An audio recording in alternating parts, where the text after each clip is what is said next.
4 Grand Slams, 3 continents, 2 weeks of brutal tennis, and one surface that nobody's really ready for. Wimbledon.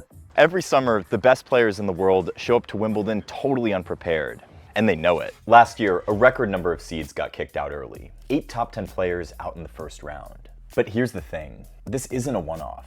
We've actually had this conversation literally every single year. I mean, I feel like historically, Wimbledon always has like so many upsets first round. It's a pattern, so let me label it simply: grass tennis courts. So why exactly is Wimbledon impossible to prepare for? Well, I asked a few players to get to the bottom of this. Now look, people love debating which slam is actually the hardest to win. And truthfully, you could make a case for all 4.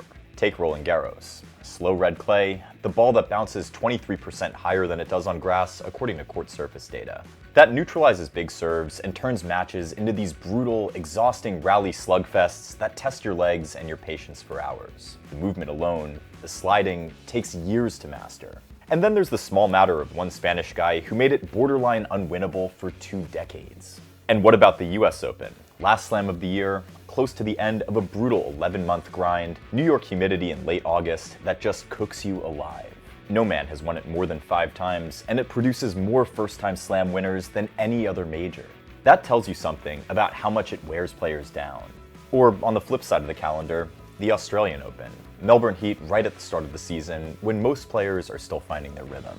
These are all valid arguments, and they're all genuinely brutal in their own way. But the difference between this and the other slams, well, you don't exactly get months to prepare. Wimbledon only gives you 3 weeks tops, and somehow expects you to completely rewire your game from scratch. Why is Wimbledon the hardest slam to prepare for? There's not that many grass courts, that many grass tournaments. It's a small season. In my era, when the grass courts were very, very fast, the balls were fast, you were really desperate to get matches because it's so different than the clay. And the clay then was very slow. Players spend weeks, sometimes months, building up clay court habits. Patience, heavy topspin, the ability to survive long, grinding rallies, plus sliding into every ball. Then Roland Garros ends, and tennis flips completely. The players leave the red clay, where every point is a grind, and step onto the grass, where the ball skids, the margins vanish, and one mistimed step can end a rally before it even starts. And the grass season itself, it's tiny. A handful of events, and that's basically it. Some top players skip warm-up events entirely because the risk of getting hurt right before a slam just isn't worth it. And if you're Casper Ruud, you're probably better off being on the golf course than on Wimbledon's center court. I feel more comfortable on the golf course than the tennis courts on grass. By the time most players start feeling the surface, actually feeling more comfortable and stable on the court, Wimbledon's already started. And some of them, well, they've already lost in the first round. I don't know, I just feel like the surface I maybe could have used more matches, but it's like finding the puzzle I don't usually like to play the week before. Switching from clay to grass isn't just changing surfaces, it's changing sports. On clay, the ball grips the court, slows down, and jumps high.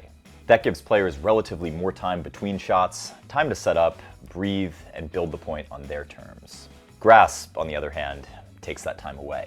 Points are shorter, it's not too much physically, it's mentally. You have a lot of important moments. If you take the break, to take the break back, it's not easy, so you have to be very focused. In 2 or 3 points you can maybe lose a set. This is different than clay courts that you play long rallies and you spend so much energy. On grass, you know, it's pretty fast. The ball skids low, shoots through the court faster, and the rallies get shorter. Clay rewards patience. Grass rewards aggression. And I felt this last year for the first time myself when I had the chance to play on grass for the first time in my life. You see, the ball doesn't sit up. You're making contact with everything basically around your knees, and when you expect one bounce, pretty much every time you get another. But the biggest adjustment isn't just speed, it's the contact point. On clay, a lot of balls rise into your strike zone around the waist, chest, or even shoulder. By contrast, on grass, everything drops. Suddenly you're hitting way more balls from thigh height, knee height, sometimes even lower than that. So in a nutshell, grass doesn't just make tennis faster. It forces players to lower their entire game. Their timing, their footwork, their swing path, everything has to adjust. Every single shot. And it's not just me saying this. The players living it every year will tell you the same thing. It's the hardest slam to prepare for because it's the shortest season. We only have like 3 warm-up events. If you happen to do well at French, the grass season starts right after the final. So you would either skip the first grass tournament or like go straight into it. You can't even practice on it anywhere during the year. Like I live in LA, there's really no grass courts there. The only time I play on grass is when I'm in the UK. I should also mention that movement on grass is probably the most underrated part of this entire conversation. On clay, players slide into the ball. This movement pattern covers wide shots, helps with recovery, and takes stress off the joints. Done well, it looks effortless. On grass, that same slide sends you straight to the physio table. Ugo, what is the scariest part of playing on grass? To injure your knee. Every part of how you move has to change. Direction changes, balance, recovery, defending wide balls, dealing with low bounces. Get any of that wrong, and you're not just losing the point. You're getting hurt. And we just saw this play out in real time. Vicky Mboko, who I think is one of the most exciting young talents on the tour right now, slipped when she was going for a ball on the baseline. She tore her MCL, and it cost her the rest of her grass season and Wimbledon. One slip, that's the margin on this surface. I think my coach has coached me to play on grass. I think a lot of it's movement, getting comfortable with your feet under you on grass. It can be slippery, it can be challenging, but I think that's something that we definitely take pride in. And then there's the part nobody controls, weather. Grass changes fast with temperature, humidity, and moisture. When it's dry, the court firms up and the ball slides through the court even quicker. When it's slick, the ball stays lower and the bounce becomes even harder to read. But the surface also changes day by day. By week 2, the baseline is worn down, the footing can get awkward, and the bounces get weird. So if in essence, week 1 grass and week 2 grass aren't the same tennis court, by the end of Wimbledon, players aren't just adjusting to the grass itself. They're adjusting to a surface that's physically breaking down beneath them. It's about more than adjusting on the fly though. You have to correct habits that might work for you on other surfaces, but on grass, actually actively are working against you. I think a lot of people are maybe stubborn with their game style and don't want to adjust. When you play on grass, I feel like you have to make adjustments. Obviously, you want to keep the bones of your game. You want to be yourself out there, but at the same time, I think there's little adjustments that need to be made when you make that transition. Players aren't learning grass from scratch. They're trying to override months of muscle memory. Clay gives you time, and grass takes it away.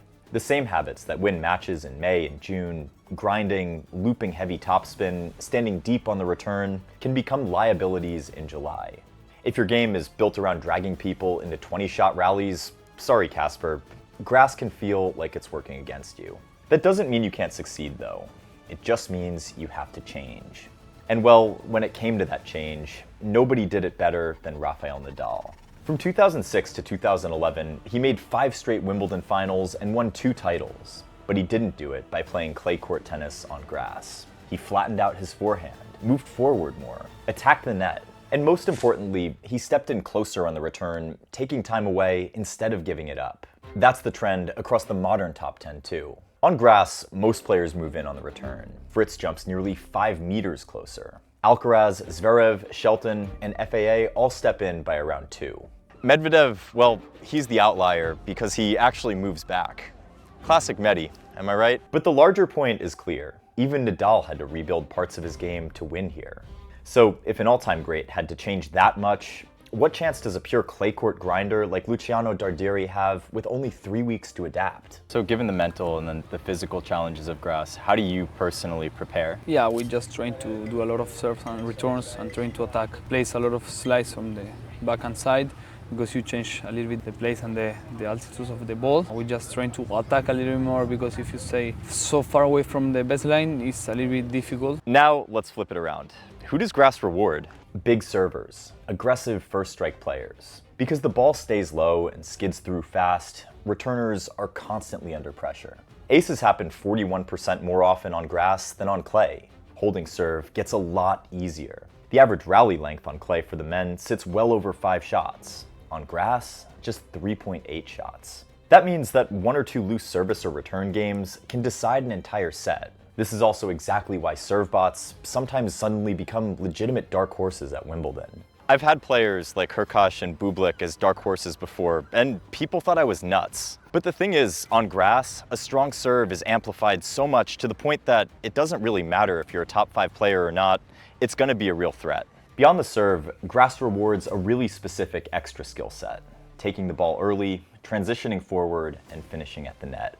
Historically, serve and volleyers owned this surface. Sampras, Ivanisevic, McEnroe all built unbelievable Wimbledon resumes on huge precise serves and quick net coverage. And then there's the slice. On grass, backspin keeps the ball low, below a comfortable strike zone, while it also skids sideways off the surface. It's pretty brutal to deal with. It's a quirky surface, yeah. The ball just reacts differently. The slow ball just goes nowhere, and the fast ball goes everywhere. It doesn't make sense. Lorenzo Musetti is one of the best in the game at this. Defensively, he uses it to reset points against guys without the firepower to punish the slice.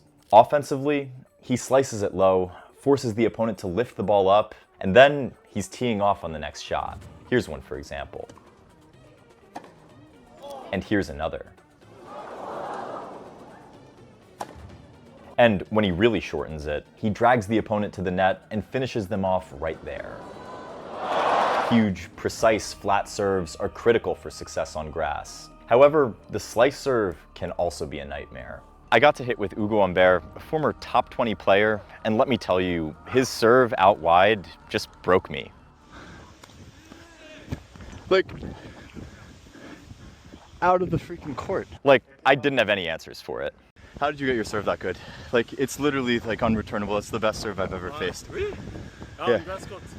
It just takes a left turn. The thing was, it didn't matter if I played back and tried to give myself more time, or if I went up to the baseline and tried to chip a return. Either way, Ugo was hitting me with that slice out wide or just bombing it down the tee, no matter where I set up. This is one of the reasons why Federer dominated here. He had the slice, the net game, the serve, the all-court versatility. Pretty much every box grass asks you to check, he checked. He liked grass because it let him be the aggressor and end points quickly. That's a player whose entire skill set lines up with what the surface demands. So with that said, it's no wonder he was able to achieve these insane records on grass. All in all, Wimbledon is the hardest slam to prepare for because of a perfect storm of factors that no other Grand Slam can match. A transition window of just 3 weeks. Physics that completely change the rally length, ball speed, and bounce height. A serve that suddenly matters more than anywhere else. Movement and footwork that have to be relearned, sometimes the hard way. Slice, net game, and first strike skills that most of the tour barely uses the rest of the year. Weather and courtwear that shift the surface daily. And on top of all of that, the tradition, the history, and the pressure of center court. It's genuinely insane when you stack it all up like this. And honestly, I don't think Wimbledon gets enough credit for not just being the most prestigious slam, but the most difficult one too. Guys, I'm out here in the UK at Eastbourne and the Giorgio Armani Tennis Classic doing some player content and some things that you're going to be seeing on the channel over the next few weeks. If you're enjoying the UK content so far, subscribe, like, turn on post notifications so you don't miss a thing here on Courtside Tennis. And until next time, keep going for the lines. Pew!